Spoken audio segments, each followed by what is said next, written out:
बिस्मिल्लाहिर्रहमानिर्रहीम। सबसे पहले बुजुर्ग साहब की खिदमत में ये तारीफ़ कि उन्होंने इस मौजू के हवाले से इस उन्वान से इस तकरीब का एहतमाम किया और इसमें जितने शुरका ने गुफ्तगू की वो बड़ी ही माइंड एनलाइटनिंग थी, माइंड एनहांसिंग थी।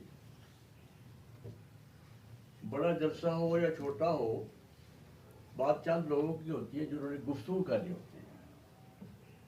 तो जो गुफ्तगू जिन लोगों ने की है यहाँ, वो रिचेस्ट माइंडेड लोग हैं और इस मौजू के हवाले से उनका बहुत अच्छा और अच्छी वाकफियत है और अच्छा नॉलेज है। देखिए, कश्मीर जो है ये एक सुलगता हुआ मसला है हमारा, और तब से है जब से पाकिस्तान में तकलीफ हुआ। मैं कुछ चीज़ों को कुछ और जाविया नज़र से देखा करता हूँ।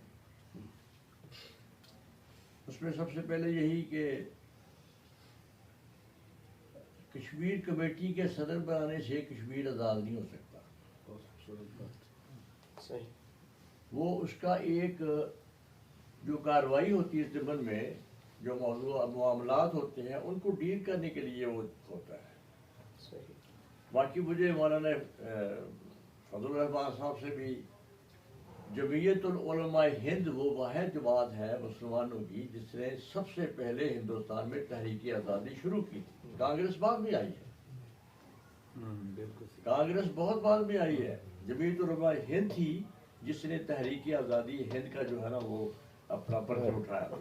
तो ये जमीयतुल उलमा हिंद के ही है, उसी से तरबियत याफ्ता है, उसी फिक्र से तरबियत याफ्ता है। और नवाबजादा नसरुल्लाह भी तहरीक हरार से था थे। वो एक मामले पर पहले मुसलमानों की अलग तरजीब नहीं थी, एक मामले पर प्रॉब्लम हुआ, पंडित नेहरू ने एक बात तय की, फिर उसने उन्हें विद्रा किया, तब ये तहरीक हरार बनी थी अमीर अपना अताउल्लाह शाह बुखारी की क़यादत में। और इसमें अबुल कलाम आज़ाद की मशीयत पर बनी थी कि हमारी एक अलग तरजीब होनी चाहिए। तो देखिए उसका बड़ा किरदार है, तहरीक हरार का बहुत किरदार है। बाकी रह गया कि कश्मीर के लिए, कश्मीर जिस तरह हमारी ये शहर है क्या इंडिया, और इंडिया के लिए भी उसी तरह ही है। कश्मीर के सिलसिले में पहले भी ये मामला था कि कश्मीर, देखो वो जो जितने पानी आ रहे हैं वहाँ से ना हमारे यहाँ पाकिस्तान में, मगरबी पाकिस्तान में जो पानियों के सारे चश्मे वो तो कश्मीर में हैं। इधर से होते हैं, बिल्कुल ठीक। लिहाजा ये था कि भी अगर वो उस पर कश्मीर पर इंडिया का कब्जा हो जाता है तो वो जो सारे सर चश्मे वो ख़त्म हो जाते हैं। तो यूं कश्मीर हमारे लिए इसलिए अहम है कि वहाँ से हमारा पानी आता है। कश्मीरियों की अपनी अलग बात है, लेकिन एक बहुत बड़ा है कि वो हमारे सोर्स ऑफ ये अपना लाइफ है कि वहाँ से हमारा जो पानी दरियाओं में आता है वहीं से आता है, खेती बाड़ी। बाकी रहेगा कि पाकिस्तान ने कश्मीर के लिए एक मेहनत की है, स्ट्रगल की है। ये जनाब असगर खां का उसके हवाले से ये मैं बात बताना चाहता हूँ कि वो कहने लगे कि सितंबर 65 की जंग जो हुई थी, 65 वार, उस हवाले से वो बात कर रहे हैं। उसने कहा कि मैं तो गालबन जुलाई अगस्त में रिटायर हो गया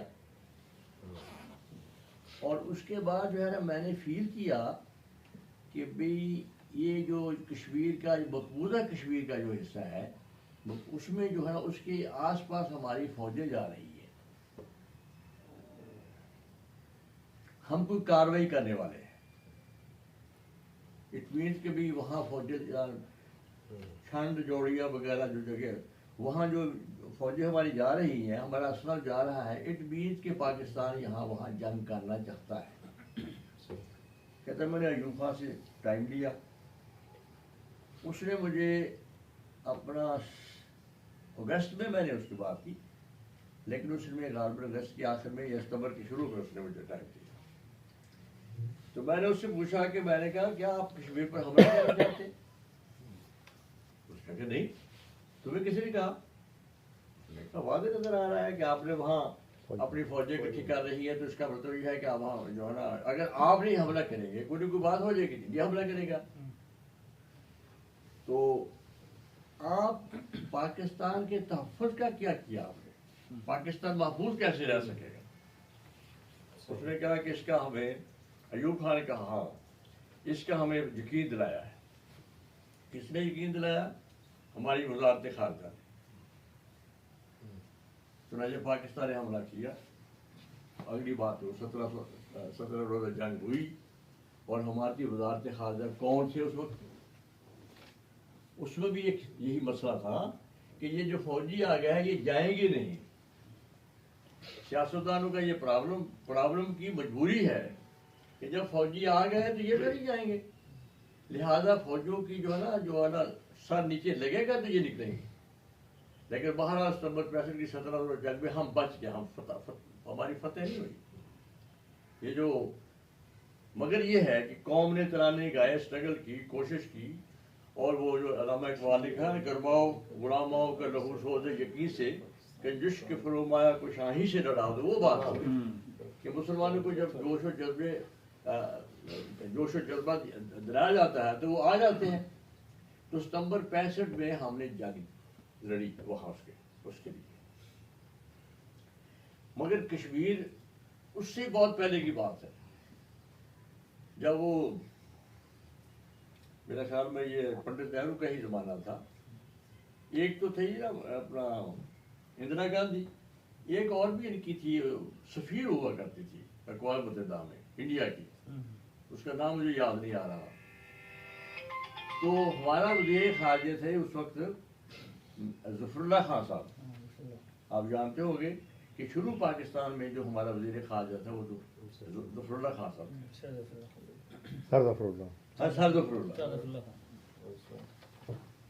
उसने अक़वाम मुत्तहिदा में 5 घंटे तकरीर की, कश्मीर के पाकिस्तान के साथ इल्हाक करने की रीजंस पेश करते थे।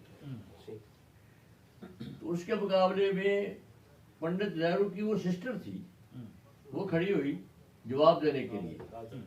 उसने कहा हजरत जी पहले ये बताएं कि इस वक्त पाकिस्तान वहाँ का वज़ीर आज़म कौन है? वो गालिबन बख्शी गुलाम अहमद था। उसने कहा ये बख्शी गुलाम अहमद। उसने कहा वो कौन है? हिंदू है या मुसलमान? क्या मुसलमान है। उससे पहले कौन था? उससे पहले शेख अब्दुल्ला था। वो हिंदू है या मुसलमान? वही मुसलमान है। तो मुसलमान वहाँ हुकूमत कर रहे हैं, वो उसके इंडिया के साथ इल्हाक करना चाहते हैं, आप कौन होते हैं दरमियान बात करने वाले? तो इस तरह की यानी कश्मीर पर स्ट्रगल भी रही बड़ी और कोशिश भी रही, लेकिन वही बात, चाइना ने एक मशवरा दिया। ये देखो इंडिया और पाकिस्तान में आपस में जो क्रैशेस हैं, ये जो हम जंगी सामान इकट्ठे करते हैं, अपनी डेवलपमेंट नहीं हो रही। चाइना का नुक्ता नज़र इससे मुख्तलिफ होता है। तो चाइना ने हमें मशवरा दिया कि 50 साल के लिए आप कश्मीर को भूल जाओ, क्योंकि कश्मीर जो है ना वही हमारी अपना लड़ाई की वजह है। उसने कहा 50 साल के लिए कश्मीर को भूल जाओ, अपनी डेवलपमेंट करो। वो चाइना जो है ना वो ये समझता है कि पहले अस्करी तौर पर अपने आप को मजबूत किया जाए, फिर किसी के साथ जंग किया। वो जंग करने को तैयार नहीं होता, फिर किसी के साथ जंग की जाए। अब रह गया कि हमारे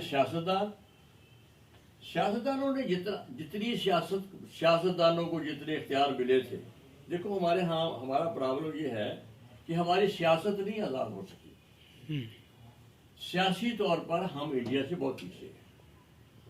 कोई सियासी पार्टी अगर कामयाब होती है तो वो अपने तौर पर कामयाब नहीं होती, उसके पीछे एस्टेब्लिशमेंट होती है। एस्टेब्लिशमेंट अपनी मर्जी करती है। और ये कोई इसलिए भी है, नागज़ीर है ये भी इसलिए कि मुसलमानों की जो तारीख बता रही है कि यहाँ हमने हमेशा हमारे फौजियों ने कोई इलाका फतेह किया और वहाँ हुकूमत की, इसलिए फौजी हमारे लिए इनएविटेबल रहे, पहले भी रहे तो हमारी तारीख में, तो अब भी है। इंडिया में अलबत्ता डेमोक्रेसी है, हमारे यहाँ डेमोक्रेसी नहीं है। सियासी तौर पर हम आज़ाद नहीं हुए, जिसको आज़ाद होना ज़रूरी है, जिसका आज़ाद होना, क्योंकि सबसे ज़्यादा अहम लोग सियासतदान होते हैं, और बदकिस्मती से या खुशकिस्मती से सियासतदान को का करप्शन में 5वां नंबर है। चार कैटेगरी उससे पहले आती है, 5वां नंबर इनका है। करप्शन में सियासतदान 5वें नंबर पर है, पहले नंबर पर नहीं, लेकिन सबसे ज्यादा बदनाम और दलील यही किए जाते हैं। तो यूं जब तक के मुल्क का जो है ना ये टारगेट जो है ना, टारगेट वो सियासी, एक पहले तो ये है कि सियासी शऊर होना चाहिए हमारा पूरा, जो फिलहाल सियासी शऊर हमारा अभी मुश्किल ही नजर आ रहा है कि सियासी शऊर से मुराद होता है कि सियासत को आज़ादाना तौर पर चलना चाहिए। हमारे यहाँ जो बंदा भी आया, हुकूमत में जो भी है, सियासी हुकूमतें हमारे पास आई हैं, पहली बात तो यह है कि पाकिस्तान बनने के बाद कायदे आज़म की जल्दी डेथ हो जाती है। यार 9 साल के बाद तो हमारा आइन बनता है, इंडिया का अगले साल बन जाता है, ये क्यों है भाई? हम तो पहले कहते थे कि हमारा तो आइन पहले बना हुआ है, 9 साल के बाद